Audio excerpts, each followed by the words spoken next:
This is a tale from a very old time, a time when there was no electricity, no cars, no mobile phones, and no rush in life. Life was simple, but hearts were deep. Promises mattered, words had value, and patience was a way of living. In that era, there existed a vast kingdom known as Dar-Alayman. It was surrounded by green fields, high mountains, flowing rivers, and dense forests. The people of Dar-Alayman were hardworking, honest, and God-fearing. The kingdom was ruled by King Pharaoh Shah, a just and wise ruler. Yet behind his calm face there lived a deep sadness. His eyes always carried the pain of something lost. Near the royal palace stood a small village called Noor-Pur. In this village lived a young man named Salman. He was a poor woodcutter, but his heart was pure like gold. Every day he went into the forest, cut wood, sold it in the market, and earned just enough to feed his old mother. His mother often said, "My son, wealth does not make a man rich intentions do. Time changes everything." One day, while Salman was cutting wood in the forest, he heard a strange voice calling for help. He placed his axe aside and followed the sound. Deep in the forest, near a broken hut, sat an old bearded beggar. His eyes were closed and his face looked peaceful. The beggar spoke softly. "Son, can you give me some water?" Salman ran to a nearby spring, brought water, and helped the old man drink. The beggar opened his eyes and looked deeply at Salman. "Remember this, my child. The kindness you showed today will be returned by time itself, but not without trials."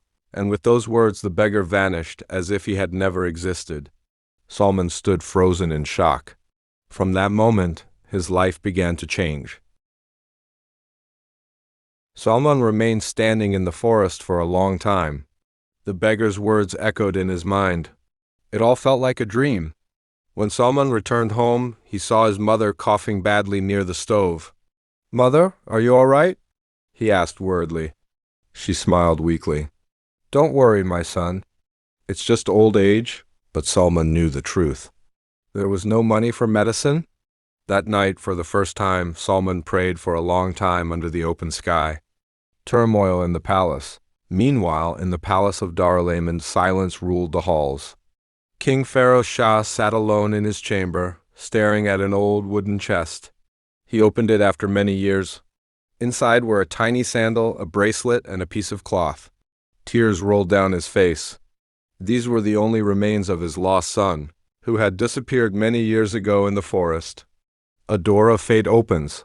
The next morning, an announcement echoed through Noor-Pur. By royal order, whoever works in the palace garden for 1 week will be rewarded with gold coins. Salman decided to go. His mother placed her hand on his head and said, "Keep your intentions pure. Honest earnings bring blessings." Salman worked day and night in the palace garden without complaint. One day, the king noticed him from the balcony. "Who is that young man?" the king asked. "A poor woodcutter, your majesty very hard-working," replied the minister. The king ordered Salman to be brought before him. When Salman stood before the king, his eyes were lowered, yet his presence carried dignity. The king stared at him. The same eyes, the same forehead. The king's hands trembled. "A question, a secret. What is your name?" The king asked softly. "Salman, your majesty." "And your father?" "I have never seen my father." Tears filled the king's eyes. The hall fell silent. The king composed himself and asked, "Where were you born?" "My mother says she found me near a river, your majesty." The king's breath stopped. Years ago, his newborn son had been thrown into the river as part of a cruel conspiracy. The body was never found. That same evening, Salman's mother was respectfully brought to the palace. When she stood before the king, she spoke with trembling hands. "Many years ago, I found this child in a basket near the river. This bracelet was with him." She placed the bracelet forward. The king froze. It was a royal bracelet meant only for the prince. Chaos in the court. The court was divided. Some believed Salman was the lost prince. Others called it deception. One man was deeply disturbed. Minister Qasim, the very man who had once plotted to remove the prince. That night Qasim planned murder. The attack. In the darkness of the palace garden, a masked man attacked Salman with a sword. "Tonight this secret will die." A guard intervened just in time and captured the attacker. When the mask was removed, everyone was shocked. He was Qasim's man. The king's decision. The next morning, the king thundered in court, "No more silence. The truth will come out no matter the cost." Salman stood silently, but within him burned a fire, the fire of truth. The royal court of Dar-el-Aman was filled to its limits. Nobles, ministers, guards, scholars, and elders stood shoulder to shoulder. A tense silence ruled the hall, broken only by the echo of footsteps. King Feroz Shah sat upon the throne, his face stern, his eyes burning with resolve. For the first time in many years, the king was not ruled by sorrow, but by truth. Salman stood at the center of the court. He wore simple clothes, yet his posture carried quiet dignity. Though fear trembled within him, he did not allow it to show. Minister Qasim stood on the opposite side.